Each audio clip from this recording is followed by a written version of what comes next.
Welcome back, guys, to the best damn Harry Potter related fan club here on the internet, coming live to you from Wizard's Rest. Thanks so much for joining me here as always. It's great to have you guys here. It's officially a Friday night. We've made it through to another weekend, guys. So I hope your week's been fantastic. We've got a lot of stuff to talk about on the channel tonight, guys. But just before I started this stream, right, I was checking out some YouTube videos and my mind was literally blown. So there's a video clip going around of Ralph Fiennes, and it looks like he's potentially confirmed that Cillian Murphy may be playing Voldemort in the upcoming HBO series. Someone asked him, who do you think, who do you think could fill your shoes? And he said, oh, I always thought, I think they've cast it. And then he says, oh, Cillian Murphy's a great choice. I've always said he was a great choice. And I'm like, what? Yeah, so there's this clip going around where it could be taken out of context, but it does look like he's insinuating that Cillian Murphy has been cast in that role. He says, I think that role's been filled. Then he says, I always said that Cillian Murphy would be a great choice. So it's kind of like, is he saying two separate things back to back, or was he saying it as one cohesive sentence? Yeah, Maverick Star saying the same thing. That's exactly who I saw it from, the Blabbering Collector. The Blabbering Collector. Yeah, I saw her video quickly before I started this stream, and I saw it, and I was like, holy crap. If that is what it sounds like, sometimes during these interviews when people are being asked questions, they sort of say two different topics back to back, and it can look like they're saying one thing, but they're actually not. So we do have to be careful. This is not a confirmation by any means. This is not a confirmation. It's not 100%. But if you're looking at it purely on a surface level, it does look like Ralph Fiennes may have just confirmed that Cillian Murphy is playing Voldemort. We're going to be checking out that clip here tomorrow on the channel. Unfortunately, like I said, I literally saw it 2 minutes before I started the stream. If I'd seen it an hour ago, I would have included it in this video, but unfortunately it was way too quick.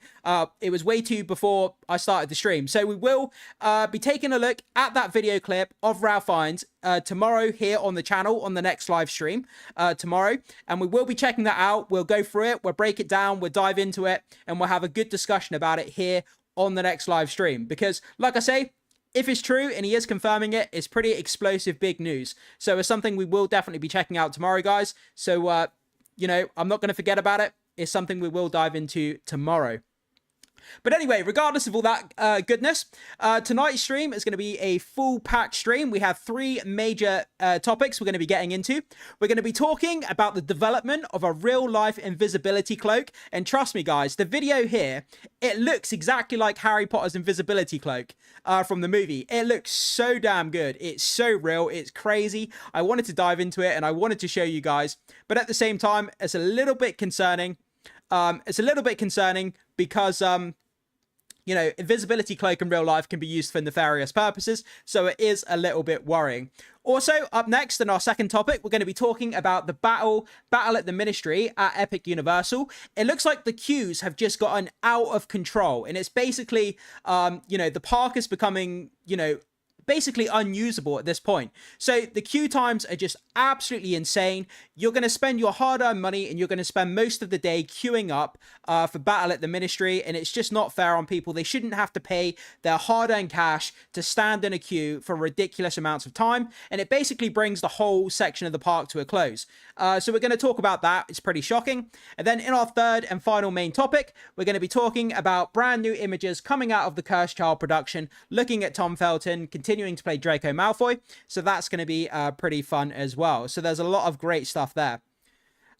Should we just watch her video in this stream? Maverick Star, I could potentially do that, but while I'm actually live streaming here to try and set up that at the same time, but it's also copyright purposes. I can't just show her video on my live stream because it's her content and that would be copyright. So I can't just show her video during a live stream. I don't want to risk getting a copyright strike on my channel. So I hope you understand that I would rather wait until tomorrow and then do the video myself rather than using her video and then risk me getting a copyright strike.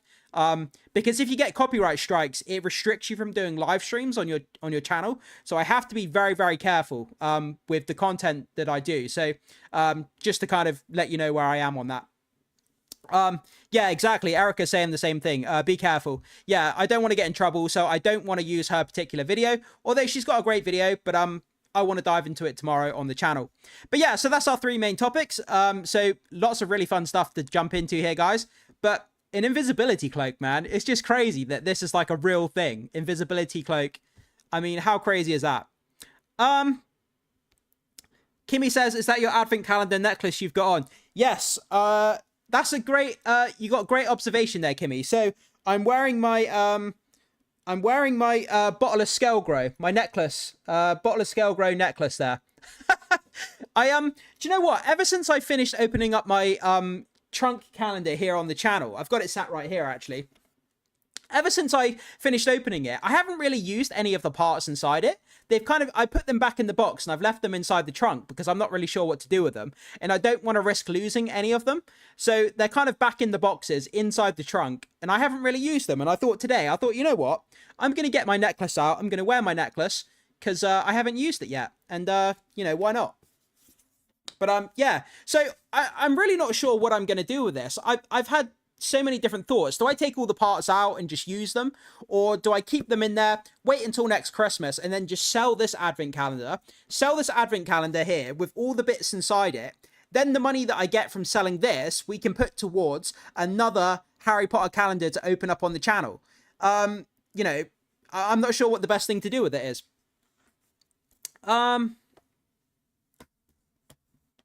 But yeah, so that's probably what I'll do. I'll probably keep it until, you know, it gets to near Christmas this year. Then I might potentially sell it. Then the proceeds from that calendar, I'll put towards another calendar because I'm going to buy another one this upcoming Christmas as well. So we can open it up on the channel once more.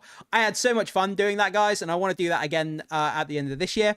But some of the calendars, they're not cheap. There's a Diagon Alley calendar that's like £100 or something. And you've got the night bus. You've got the night bus calendar as well, Christmas calendar. That's like £100 as well. Some of them are so expensive. They really, really are. So, you know, if I can put the proceeds from selling that calendar towards another one, then that's exactly what I'm going to do because they're pretty expensive. Yeah.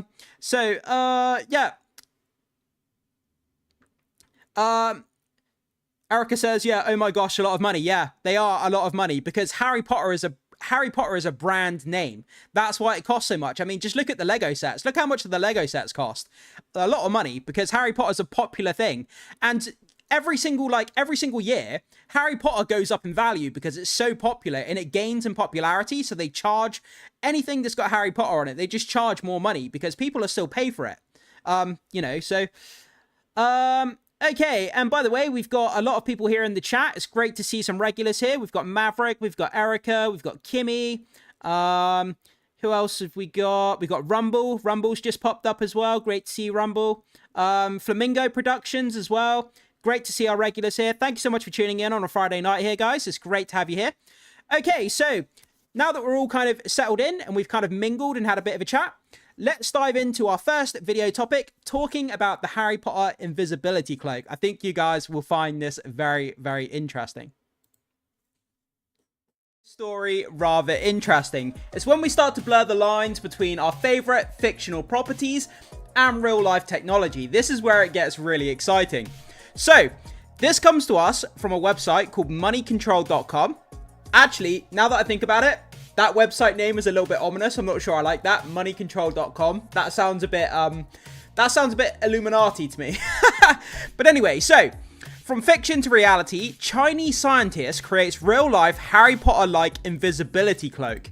So, like I said, blurring the lines between technological advancement and fictional worlds here, making a real-life invisibility cloak. This is so damn cool, but at the same time, it's kind of scary.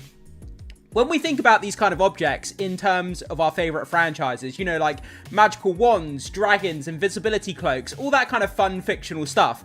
In the fictional world, you know, on the big screen or in a book, it's really cool stuff. But when it comes into the real world, it actually becomes quite scary because there's a lot of people out there, if they had an invisibility cloak, they would do some pretty nefarious, dangerous and scary things with it. And that's what kind of worries me about this story. Anyway, let's dive into it and break down the details here. So a Chinese scientist, a viral demonstration, shows how simple optics can make body parts vanish, sparking global debate on whether a real-world invisibility is science, illusion, or something in between. Kind of like similar to what we were just saying there. So let's keep going down into these details here. A Chinese scientist has demonstrated an optical cloak that can partially erase objects from view, reviving global debate over whether practical invisibility has finally entered scientific reality. Dun dun dun! Sounds a bit ominous, doesn't it? Invisibility finally entered scientific reality. So the demonstration was presented by Chu Junhao, an infrared physicist and academician, I think that's how you say that, with the Chinese Academy of Scientists. He revealed the cloak during the Super Science Night virtual exhibition in late 2023. So it's been around for a good few years, but they've probably been working on it and improving it and making it better. A live stage presentation showed his legs disappearing when his sheet rotated. Videos of the moment spread rapidly across the globe on social media platforms. The display reignited fascination around invisibility, previously limited to fiction and fantasy. So what we'll do, we'll go down, we'll check out this video, then we'll go back and read the rest of the article after. So this is the video in question here. This comes to us, let's actually go over to the X platform quickly. It'll be a bit easier for us to look at it here. So let me just pause that for a second. So this comes to us from Scholarship for PhD. China has created an invisibility cloak called Invis Defense, developed by a team at Wuhan University. Okay, let me just mute that quickly. So let's check out this video. So you can see there, it's not actually in a cloak format at the moment. It's more of just a panel there. But he does have an invisibility cloak towards the end of the video as well, but it's just a panel there. But as you can see, if you were using that in a military setting, if you were using it in a dense jungle, you know, in a woodland area, something like that, if you were stood more than sort of 30 or 40 meters back, it would be really hard to tell that someone is standing behind it, and it looks really good. And you want to see what the cloak looks like towards the end of this video as well. So if we keep going along, you can see there, on the right is the invisibility shield, and then someone standing behind it. You can see how you can see the background through the shield, but you can't see the person. I mean, it's so trippy. Look, you can see through it, and you can see the background, but there's things that are actually behind it. This is where it gets really trippy. Look at this. This actually looks like the invisibility cloak from Harry Potter. It looks exactly like the one out of the film. Look at that. Look how crazy that is. What the hell? It literally is the invisibility cloak. I mean, the only thing here that lets it down, I will critique this a little bit. So the only thing that's disappointing about this is you can clearly see kind of the edges where the light is hitting the edge. It's got like a white kind of outline around the edge. But I mean, apart from that, looking directly at it, it's absolutely incredible. If they can work out a way to blend the edges in a little bit more, it would just be absolutely phenomenal. But I mean, look at that. That is absolutely crazy beyond belief. Wow, that is really something. And if that video was taken sort of 2 or 3 years ago, imagine how much they've improved it and updated it. And imagine if the military in China, like the Chinese military probably have like a classified version of it that's probably like 10 generations better than what we're seeing here. Because the military always have technology that is like 15, 20 years in front of what the public have. So imagine what the military version in China looks like. It would be even better, probably like 5 or 6 times better. So this is absolutely shocking technology, man, but it's crazy. It really, really is. It's kind of worrying. So let's go back over to the article and just finish off reading this quickly. So, how the optical cloak creates invisibility. The cloak relies on a material called lenticular grating. According to Global Times, the surface contains rows of cylindrical convex lenses. These lenses compress background images into narrow, repeating vertical strips. When aligned correctly, objects behind the surface visually dissolve. The observer instead sees what appears to be an uninterrupted background. So Junhao explained that the process uses physics rather than illusion. He compared it to natural camouflage found among animals. He said invisibility exists widely in nature through light manipulation. He stressed that the effect is scientific, not theatrical trickery. The cloak functions only at specific viewing angles. Yeah, I mean, so there are drawbacks. Like I said, you can see the edge of the cloak clearly. but that can be solved easily. But the thing is, if you turn the sheet to a certain angle, then the illusion is kind of broken because the light has to react to it, you know, from a certain angle. That the observer angle has to be at a certain angle for the invisibility effect to work. So if I was showing you the cloak here, but if I turn the cloak like this direction, like horizontal to you, then it wouldn't work because the light would be hitting off the wrong angle for the observer to see it, and it wouldn't work. So I mean, there are a few drawbacks, but I mean, we're talking about invisibility here. There's no way you can really make a real invisibility cloak. Well, I say that, but you never know. You never know. Like I say, the military may have a real one by now. But from what we know, you know, making a real invisibility cloak is going to be next to impossible without some drawbacks. And obviously, seeing the edge of the cloak and the certain angle of the viewer looking at it, I mean, there are drawbacks. But apart from that, that video that we just saw is just really something spectacular. I mean, looking at that is crazy. Imagine if the guy was stood in the bush behind and he was using the cloak while standing in the bush or in the tree line. It would just be impossible to see him. But there we go, guys. So, I mean, that's kind of the information there regarding this incredible invention. We do have a bit more here. During the demonstration, Jun Hao stood while assistants held the material. At first, his black trousers remained clearly visible. Once rotated 90 degrees, the background replaced his legs. The effect created the illusion of floating torso. Online reactions ranged from excitement to skepticism. Some users argued that the effect was merely a concealment. Others questioned its usefulness outside of staged conditions. Several viewers compared it to a cloak to cinematic visual effects. Others praised the advancements as surprisingly close to fiction. Comments referenced Harry Potter and futuristic camouflage devices. What this means for the future. Jun Hao acknowledged the technology remains limited in application. True invisibility must evade more of the human vision. He noted modern detection includes infrared, radars, lasers, and sensors. Avoiding all detection requires electromagnetic wave control. That's something I hadn't considered. Modern militaries, they use, you know, infrared, radiation and stuff like this to, you know, to see enemy soldiers. So if you were stood behind the cloak, your heat signature would still be given away, you know, from behind the cloak. So at the moment, I mean, with that rendition, like I say, that could be generation 1 or 2, but the military may have like generation 10 of it by now, and they may have solved the infrared issue. But we'll have to wait and see. But I mean, it's just crazy stuff, guys. It's just crazy stuff. But it's pretty cool, and I love that scientists are working on this kind of stuff, but it's kind of scary at the same time. So, I mean, kind of, you know, Harry Potter Invisibility Cloak becoming real. It's been around for a few years, and man, it's kind of cool, but kind of worrying at the same time. So, you see this Invisibility Cloak, would you want one? Do you think it's scary? Do you think it's cool? You know, whatever your thoughts are, guys, either leave it in the live chat or down below in the comment section. I would love to hear what you guys think about this real world invisibility cloak. Guys, your own personal invisibility cloak. How much do you think one of those would set you back? I have no idea how much they would charge. If they started selling them on the open market, no idea how much one of those would cost. But could you imagine how much fun you would have taking pictures and videos with something like that? There'd be so much creativity and different things you could do. You could wrap objects around. You can make different objects invisible. You could wrap it around your pets and make them invisible. I mean, there's so many different things you could do. I mean, you could try and walk into a bank. Like, you could hold it up in front of you and try to walk into a bank and see how far you get. That would always be fun.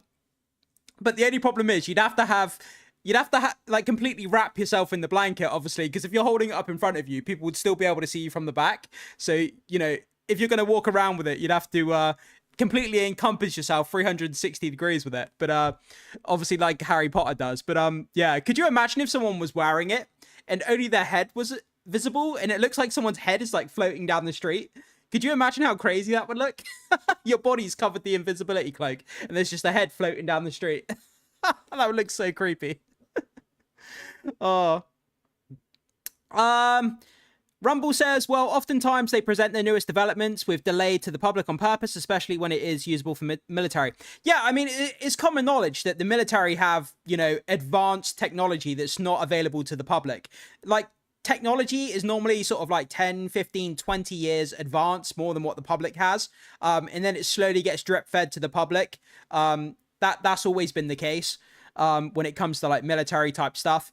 So, you know, whether this, I doubt this invisibility cloak would ever be sold on the open market because there's too many, there's too many risks with it. They probably wouldn't be able to get, you know, the Consumer Trade Act or whatever probably wouldn't allow them to sell it, because there'd be proprietary technology inside it that people would back engineer and all kinds of things.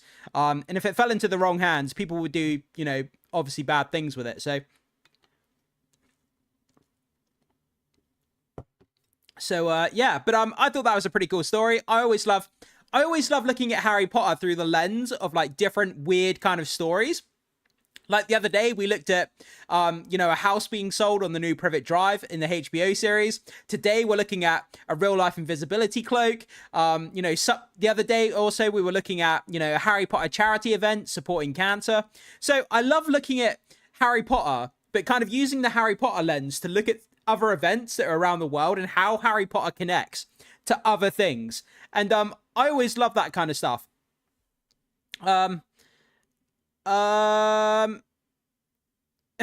that the Ministry of Magic takes the cloak. Muggles would just mess it up. Yeah, absolutely. We're always getting ourselves in trouble. Imagine the love potions were real. Oh, man, that would be absolute chaos. That would be breaking so many laws, like coercion laws. Could you even imagine? Could you even imagine? That would be scary, scary stuff. I wouldn't want that stuff to be real. But I'm pretty sure there are like pagans and witches and stuff that, you know, practice, that make potions, although there's no evidence that potions work. But there are like pagans and witchcraft people and stuff who make potions. Like you can find websites, and I used to have an ex-girlfriend who was into making potions and stuff. But like, obviously I didn't believe any of it was real, unfortunately, but we'd have hundreds of Voldies. Could you even imagine? Could you imagine a whole crew full of them? That would be absolute chaos. So, guys, the other topics that we have as well is the Ministry, Battle at the Ministry at Epic Universal. The queue times are getting ridiculous. Has anyone been...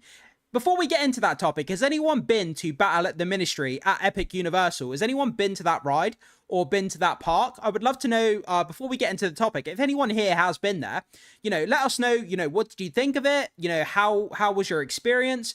Did it cost you a lot of money? If anyone has, just quickly give us your feedback on the park and the ride. And, you know, I would love to know what, I would love to know your kind of first-hand personal experience with it before we jump into the topic.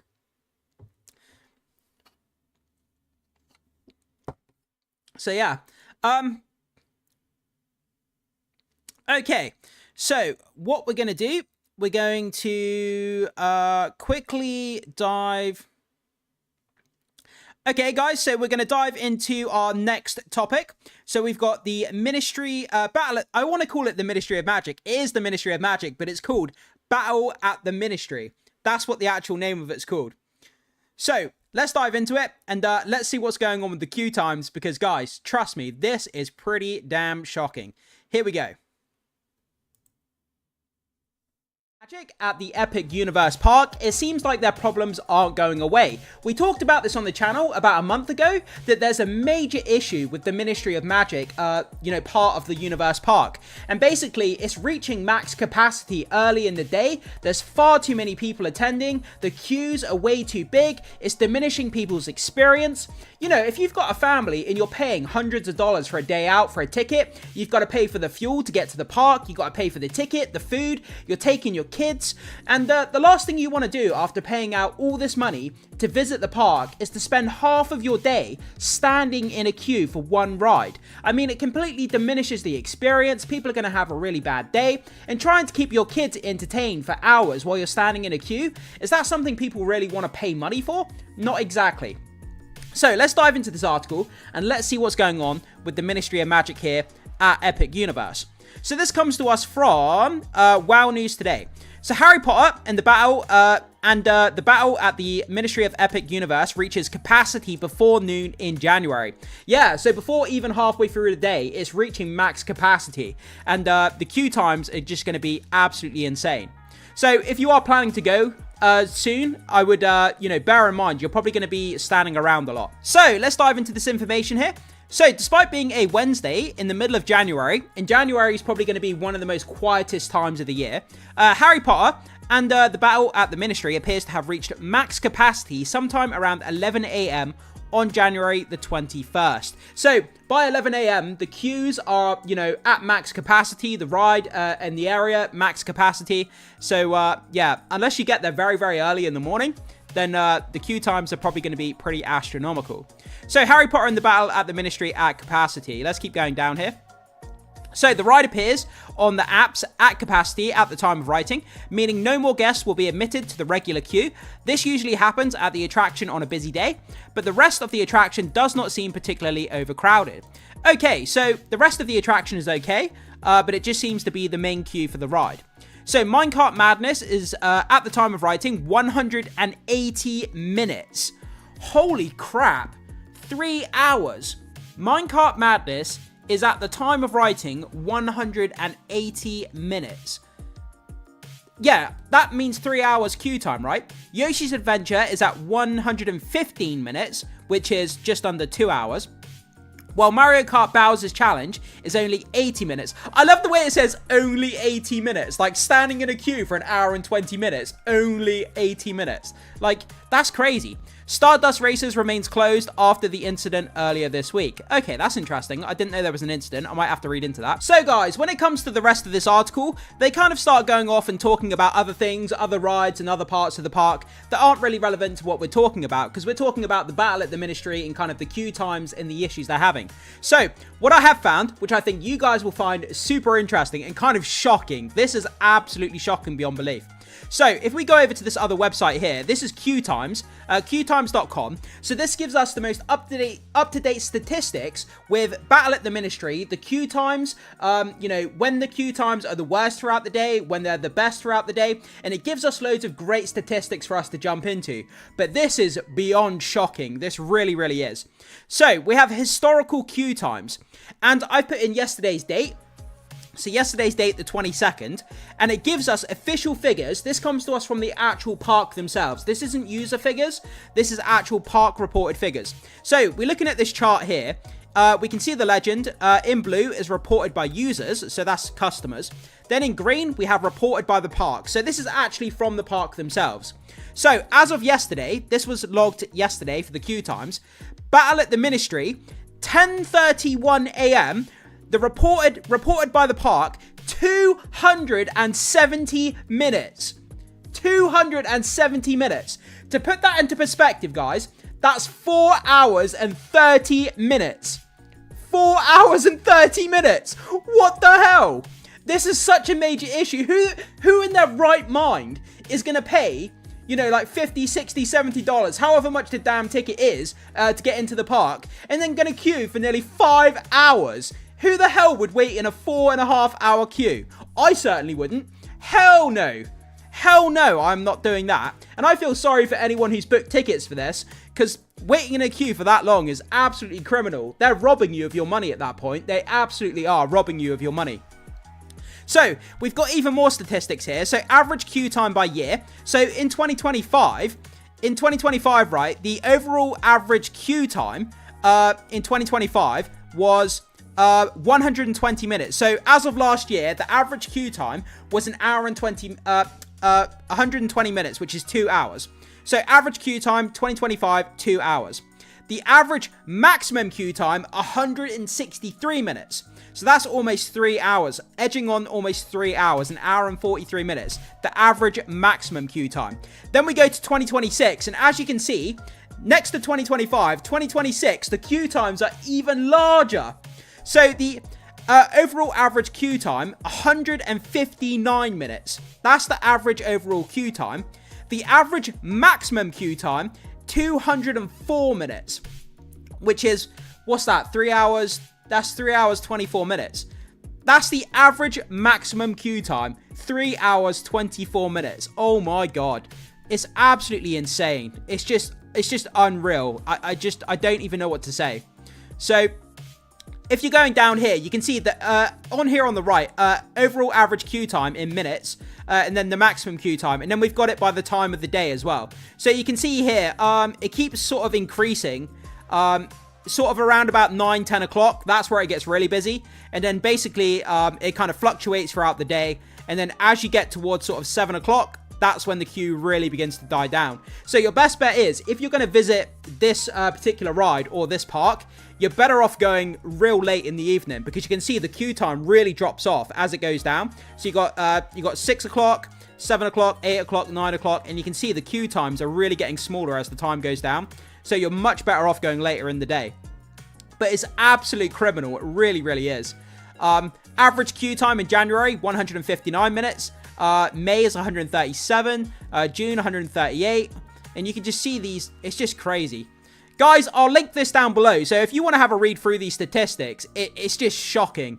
It's absolutely shocking that you've got to wait like 3, 4, nearly 5 hours to get onto this ride. Holy crap. I could sit here and rant about this for the next 10 minutes. But like, it's just insane. I cannot believe that. Yesterday, the queue time was logged at 270 minutes, which is 4 hours and 30 minutes.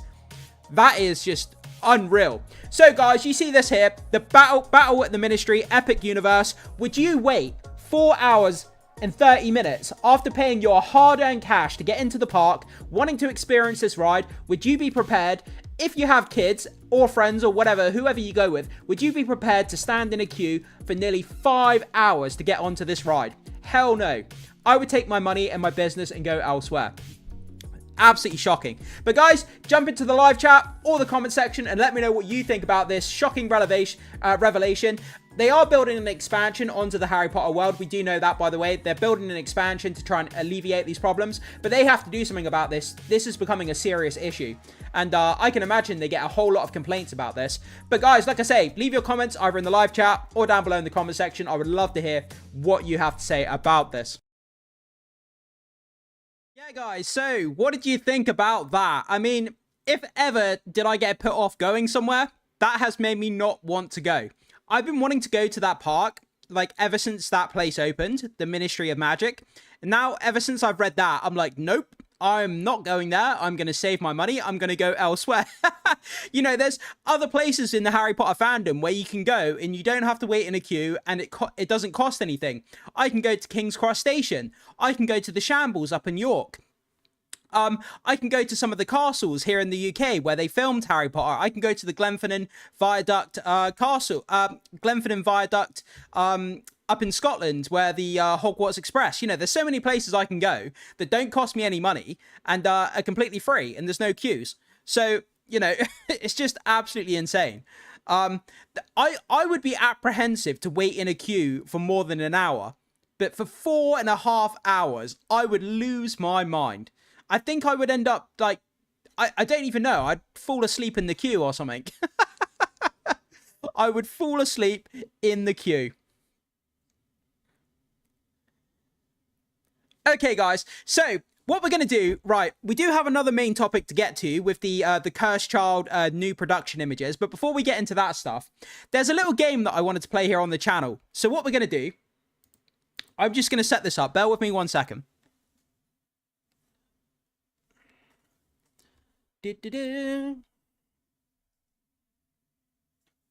So, we're going to play a game here, and it's going to be called Guess the Price. So what I'm going to do is, I'm going to find a Harry Potter item, and I'm going to put it up on the screen, and you guys have to guess how much you think the item is worth, and let's see who can get closest to the price. It's kind of like that old game show, Price is Right. So I'll put up a picture of a piece of merchandise, then you guys have to try and guess how much you think it's worth. And let me just try and find something that's a little bit odd that you might not know the price of. Let me just have a look here quickly. So let's go.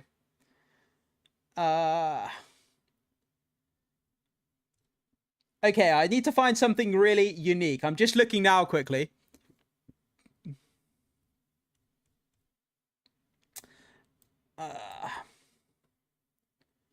Okay, I found one here. Okay. So, bear with me just 2 seconds here. Just going to get this up on the screen.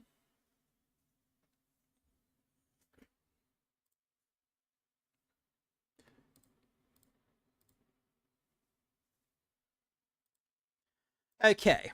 So, let's just bring this up quickly. If I can find it.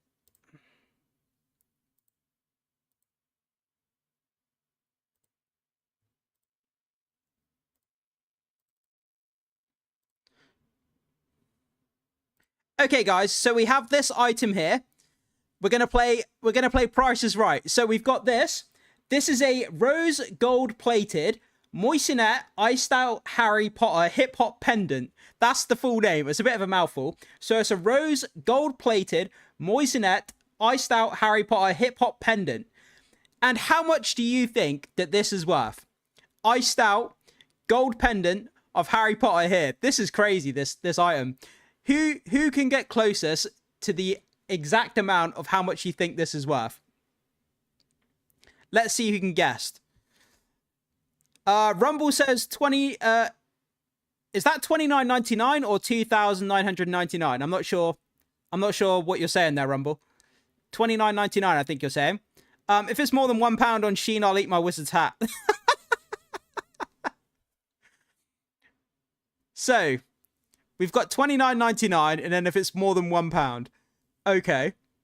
Any other guesses, guys? Can anyone got any guesses here as to how much they think it's going to be worth? Okay, Rumble says 29.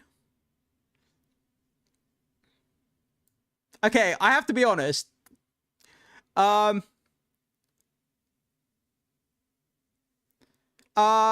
Erica says it's hard for me to guess because I think in Swedish money, not in dollars or UK pounds. Hard to do a translation in my head. Yeah, no, that's fair enough. I understand.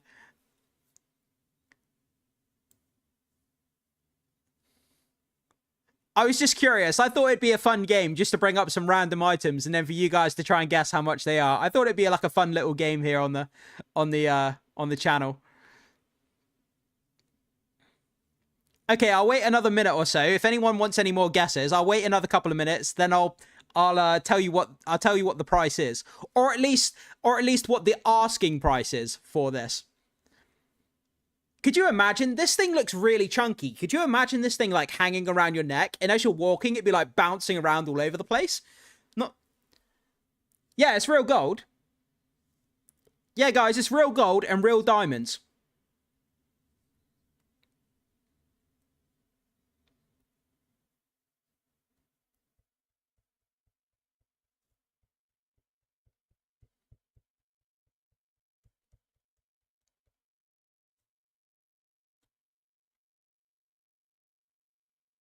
Okay, guys. Black Uni Griffin says 3K.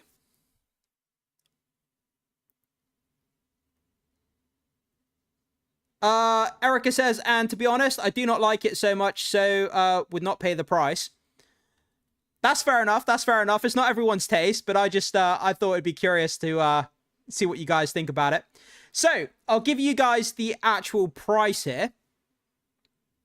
So it's not ridiculously expensive. It's not like hundreds of thousands. So the asking price for this is £5,900. That's the asking price, £5,900. So, I mean, I think Black Uni Griffin wins. Black Uni Griffin, you get 10 points to your house because you were the closest. You said 3K, so you were the closest.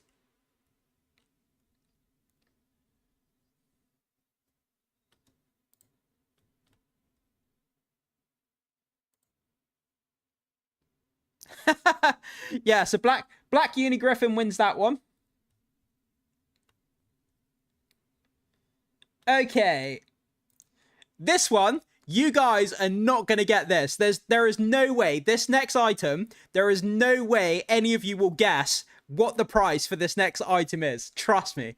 Okay. Here we go. 1 second. I'm going to have to bring it up. Bear with me 1 second. This is a weird one, but this is going to be fun.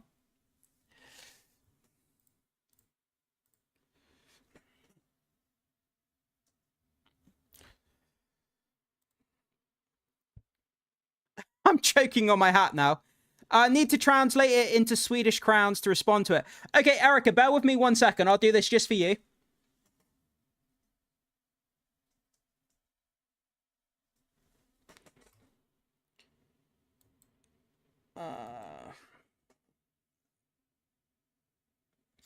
So in Swedish krona, it's 72,000 72,028.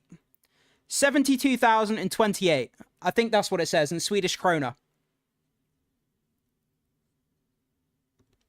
So yeah, Black Uni Griffin won that one. Okay, moving on to this next one. This is going to be a fun one. Here we go. I don't think anyone's going to get anywhere near close to this one. I'm curious to see what you guys think of this. Okay, we have a Myrtle license plate. Obviously moaning Myrtle license plate. How much, what do you think the asking price is for this license plate?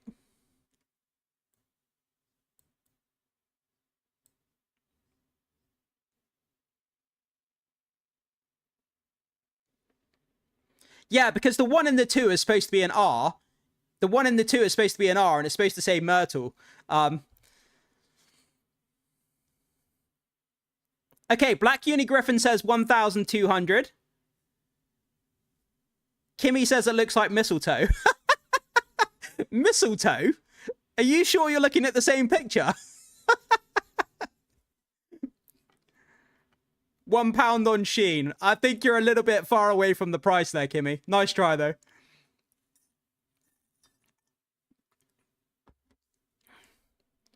Okay, any other guesses? So far, we have £1 on Shein from Kimmy, and we have 1,200 from Black Uni Griffin.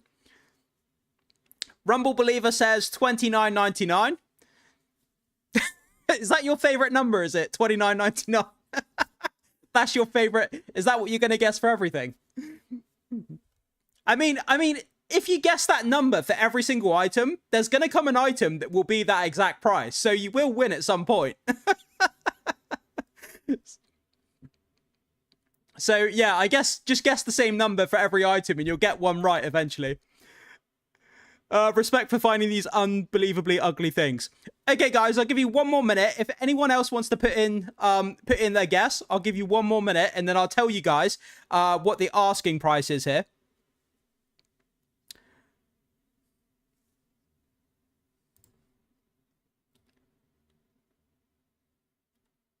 After this, we'll do one more item, one more guess the price item, then we'll jump into our third topic after that, guys. I think this is quite a fun game, so... Okay, I'm trying to find another item here for you guys to guess on. Let me keep going down here. Oh, I found another one here that's quite fun. Okay. Okay, bear with me 1 second, guys.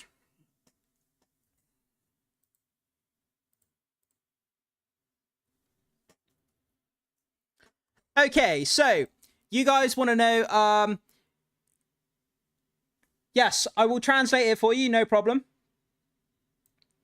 Erica, yeah, I will translate it for you, bear with me. So, guys, the actual asking price for this Myrtle license plate is £14,086. £14,086.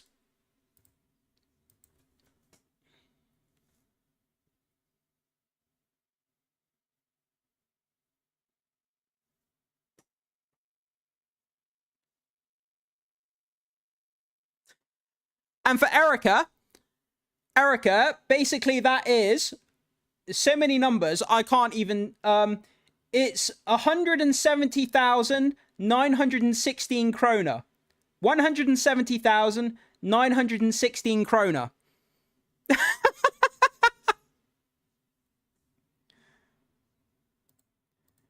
Yeah, absolutely insane. 14,000 pounds someone's asking for this license plate. Okay, we'll do one more item here, guys. Then, like I say, we'll jump into our third main topic. Okay, so up next, we have this item here. So we have, this is a J.K. Rowling hand-signed and painted UK charity snitch phone. Whatever that is. So, yeah, this is basically signed by J.K. Rowling. It's personalized. It's a personalized phone that was donated to charity and signed by J.K. Rowling. How much do you think this is being asked for on online? A personalized phone signed by J.K. Rowling. Any guesses?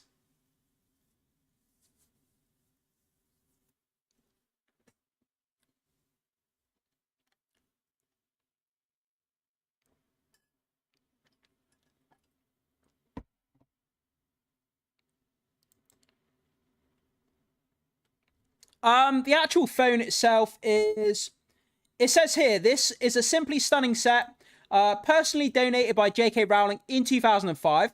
This hand-decorated phone and base were used to raise money for UK Childline charity. The handset and base are still fully working.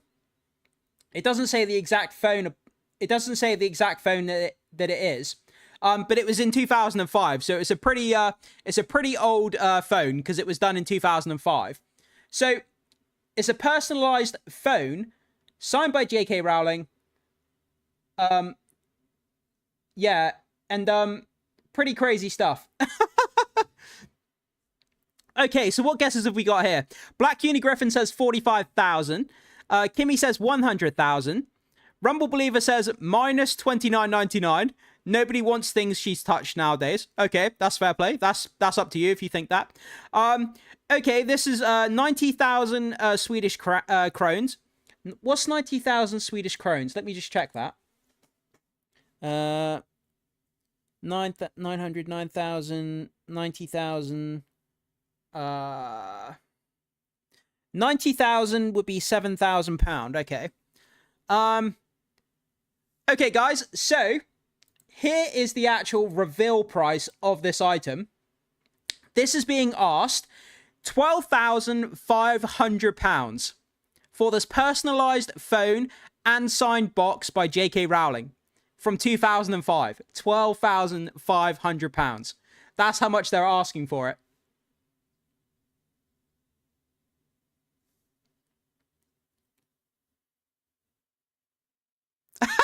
Maverick Star's like, what's going on?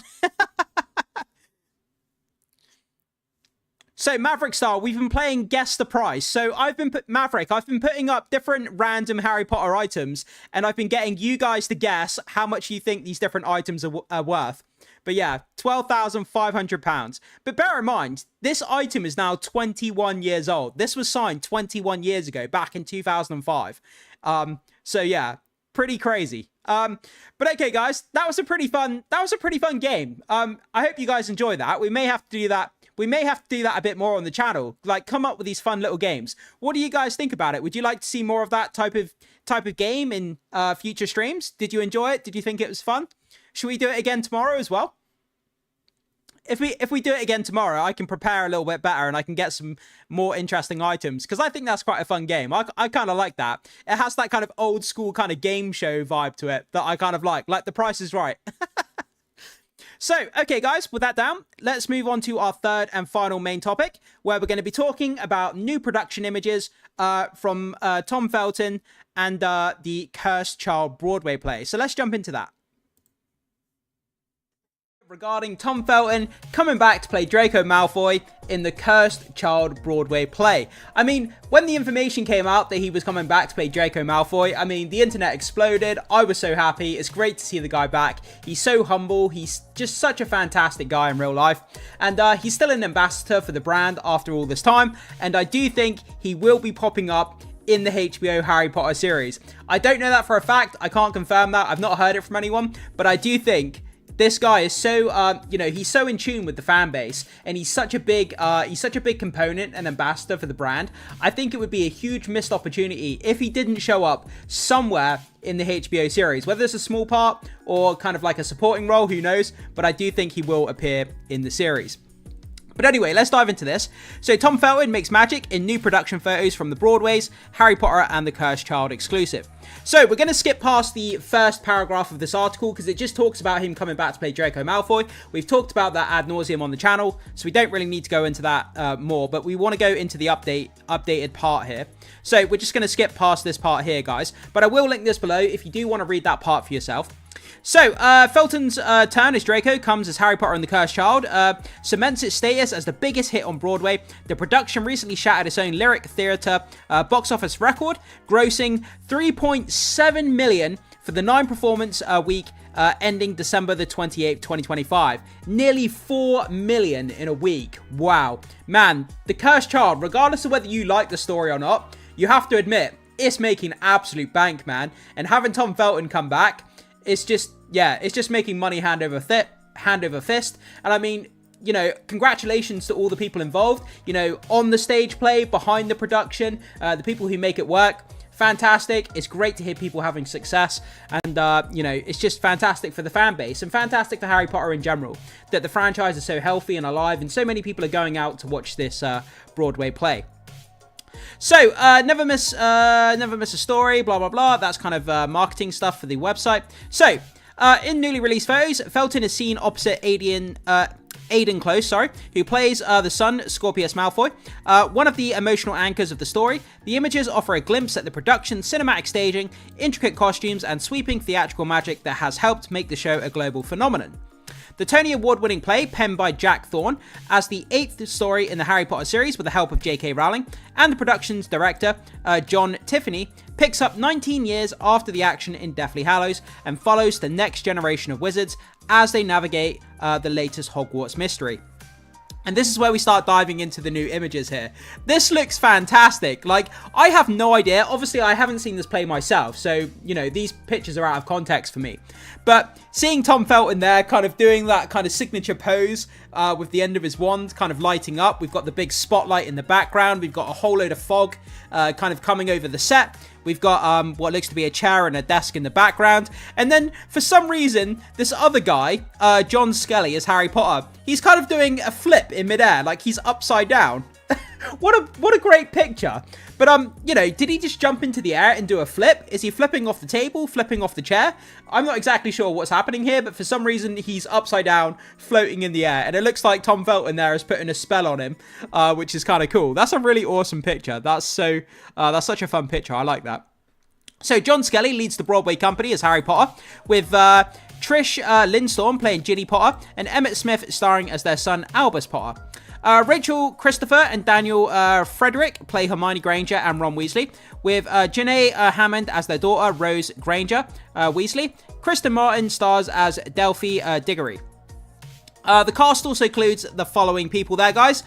You can read that at your own pace if you want to, or pause the video and have a read if you want to. I'm not going to go through all the names because I'll butcher all the names, so have a read at your own leisure if you want to. So, getting into this next image here, we have Trish Lindstrom as Ginny Potter, John Skelly as Harry Potter, Megan Bryan as Professor McGonagall, Tom Felton as Draco Malfoy, and this is obviously the Cursed Child Broadway play. And they're holding up this kind of map or something here. It looks like a map that they're holding. We've got this kind of fireplace in the background, and just a beautiful kind of nice, really, really cool picture. But again, seeing Tom Felton there, man, it still breaks my brain. I know that this news is old, but it's still just great to see him back. It really, really is. And just a great picture. I love Professor McGonagall. That looks fantastic. The guy playing Harry Potter here looks cool. Although the scar on his head, I'm not sure about the scar. It's kind of like a dark scar. I guess it's kind of cool. Then we have Ginny Potter there on the very left-hand side as well, all looking at this map. But a really cool kind of cozy picture. I so have to go and watch this play at some point. I really do have to get to New York and watch it. So, Felton is appearing in the role of Draco Malfoy through May the 10th, 2026 only. So, I have to get there before May the 10th. I'm sure I can scrape together some coinage to get there before then. He joined the production on Tuesday, November the 11th, earning thunderous applause during his entrance. The crowd truly erupted when Felton recreated one of Draco's most memorable movie moments, raising his wand over his face and delivering that line with a knowing grin. Scared Potter. By curtain call, the emotion of the night clearly caught up with Felton. His eyes were glistening, as he took a final bow. We obviously looked at that on the channel. We did kind of talk about the news story of his first night when he was in tears after the production had finished his first night, and it was just absolutely crazy. We looked at a video of the applause that he got when he first appeared on screen. Go onto my channel, just type in Tom Felton Draco Malfoy on my channel, search it, you'll find the video where we dived into his first night on the production. if you have not seen it, guys, you really do want to see it. It's emotional, it's heartfelt, and seeing him come back after all that time, it was just a gut punch, but a nice gut punch, you know, a nice emotional moment. So visibly moved by the roaring standing ovation that met him and the rest of the Cursed Child's newly launched Year 7 company. And look at this beautiful picture here, man. I have no idea what the hell is going on here. They're casting some sort of fire spell, but the effects look top notch, man. They look really cool. Look at that. It's like a gigantic flamethrower coming out of his wand. That is really something. That is such a cool picture. Okay, let's keep going here. Prior to his debut on the play, Felton opened up about his excitement about revisiting the character that defined his youth to explore the role for an entirely new perspective. I keep thinking let me say that again. I keep thinking I'm dreaming, he told People on the red carpet at the 2025 Tony Awards.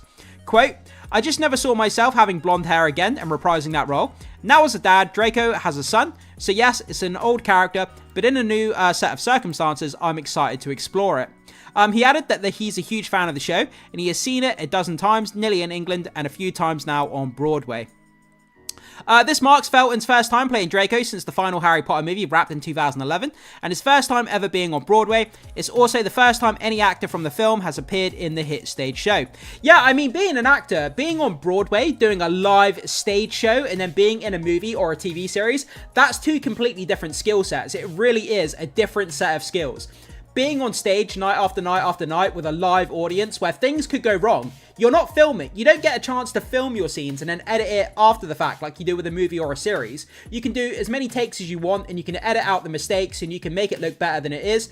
But on a stage show, things can go wrong. You know, night after night after night, when you're acting in front of a live audience, you have to kind of, what's the word? You have to kind of, try to, if any mistakes come up, you have to try to adapt to the situation quickly.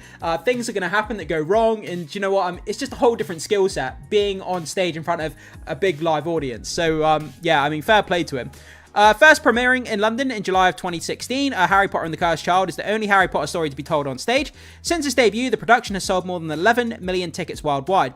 It's always baffled me how they haven't done... Why do they not do, like, all of the books, but do a stage play for each of the books? It would sell out, man. It would make millions. You know, do Philosopher's Stone, do Chamber of Secrets, do every individual book, but as a stage play. It would make so much bank. Absolutely it would. They should just come out the gate, do a Philosopher's Stone stage play, see how it goes, and if it does well, then do the rest of the books into a stage play. It would make a lot of money, and it's so bizarre how they haven't done that yet. It's earned 60 major honours, including 9 Laurence Olivier Awards and 6 Tony Awards. Its most successful non-musical play in Broadway history, having grossed more than 430 million on Broadway alone and sold over 3.5 million tickets. It's made over 430 million. Oh crap, that's crazy. A distinction that landed at the Guinness World Records. It is now Broadway's 3rd largest running play of all time. Yeah, I mean, just insane. It just really is. Productions are currently also running in London, Hamburg and Tokyo, with North American tour underway and a new Dutch language production set to launch in the Netherlands in 2026. So if any of you from the Netherlands or that part of the world, it's launching in 2026 in your neck of the woods, you may be able to see it. So that's exciting for people who live in that part of the world. But yeah, I mean, it's made bank, it's making a lot of money. We have these brand new, really charming pictures, which is kind of an update here. So guys, have you seen the play? Are you planning on watching it before Tom Felton leaves in May of this year? I absolutely need to get to New York and see it. I was in New York last year and I plan to go back this year. If I can scrape together enough money, then I'm definitely going to go and watch this play before he leaves. It's a once in a lifetime chance to see Tom Felton come back, and I really don't want to miss it. I really don't. So I'm going to try my best to save up and go there and see how we get on. But guys, what do you think about this? Like I say, are you planning on seeing it? Have you seen it for yourself? What did you think of it? Are you interested in watching it? And what do you think about Tom Felton coming back? And the fact that this has made over $400 million in sales. The third highest grossing Broadway play of all time. I just congratulate everyone involved. Like I said, the people behind the scenes, the people on the stage. It's just great to hear the success and how healthy the franchise continues to be. So leave your comments in the live chat or down below in the comment section, guys. Cannot wait to hear what you have. Okay, guys, so there we go. There's a bit of an update regarding the Cursed Child Broadway play. The production quality looks insane. I so need to go. I really, really do. I mean, Tom Felton's there until the middle of May. I think he said May the 12th, I think they said, which is right before my birthday. And I was in New York last year, last January. It's so cheap to go to New York in January, but at the same time, it's absolutely freezing. I got one of those city passes on my phone. I had 5 days unlimited activities in New York, and I was running all around New York trying to do as many activities as I could to try and get my money's worth out of the app that I bought. But at the same time, it was January and it was absolutely freezing. I was running around with like 5 jumpers on. I had like a scarf. I had like 2 pairs of gloves on. It was absolutely freezing. But I mean, it's the cheapest time of the year to go by far to go to New York. If you go in January, they've still got the ice rinks up. They've still got some of the Christmas decorations in some parts of the city. So it's not a bad time of the year to go. The accommodations are a bit cheaper. And yeah, I mean, the flights are cheaper as well. So if anyone does want to go to New York, January is always a good time to go, I would say. But yeah, I mean, hopefully I can get there before May, before Tom Felton ends his run, you know, playing Draco Malfoy. It'd be great to see him live in person. I mean, what an incredible experience would that be? But whether we're going to see more of Tom Felton, I do think he's going to be showing up in the HBO series. Like I said, I can't confirm that. Yeah, what Kimmy says, New York vlog. I would love to do that. That would be an incredible experience. That really would. Doing a New York vlog. I would love to do that. Go to the New York Harry Potter shop as well. Of course. I mean, can't go to New York without going to the Harry Potter shop. I did go to the Harry Potter shop. For those of you that are interested, there's a video on my channel of my visit to the New York Harry Potter shop.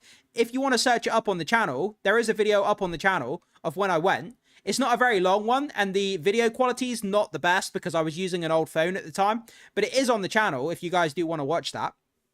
But yeah, I do want to go again and do a vlog of the whole thing, and I think that'd be a pretty incredible experience. But guys, we've been going for over an hour now, and we finished our main topics, and we've played a bit of Guess the Price, which I think was quite a fun game. So yeah, I mean, it's been a great stream. Thank you so much for being here, guys. Make sure you come back tomorrow, same time, same place, 7 p.m. till 8 p.m. But tomorrow on the channel, we're going to be playing a bit of Hogwarts Legacy as well. We haven't played that on the channel for the last few streams. So we're definitely going to be playing Hogwarts Legacy tomorrow. Kimmy loves the spiders. So we're definitely going to... No, it's not Kimmy, it's Erica. Erica's the one who loves the spiders. I always get you guys mixed up. I need to stop doing that. Oh, man. Erica loves the spiders. Erica loves the spiders. That's the one.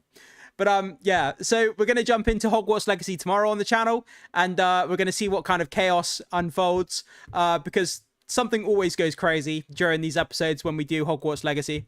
So to quick, okay, nice live stream. Next live stream, yes, Hogwarts Legacy next time. Absolutely.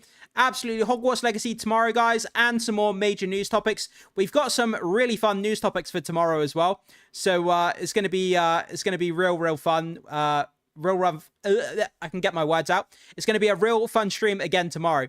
But thank you to everyone being here. It's a Friday night.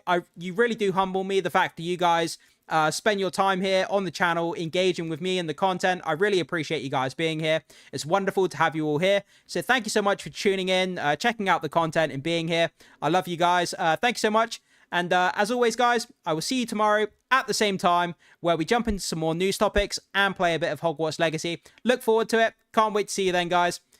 Thank you so much. And I will see you all tomorrow.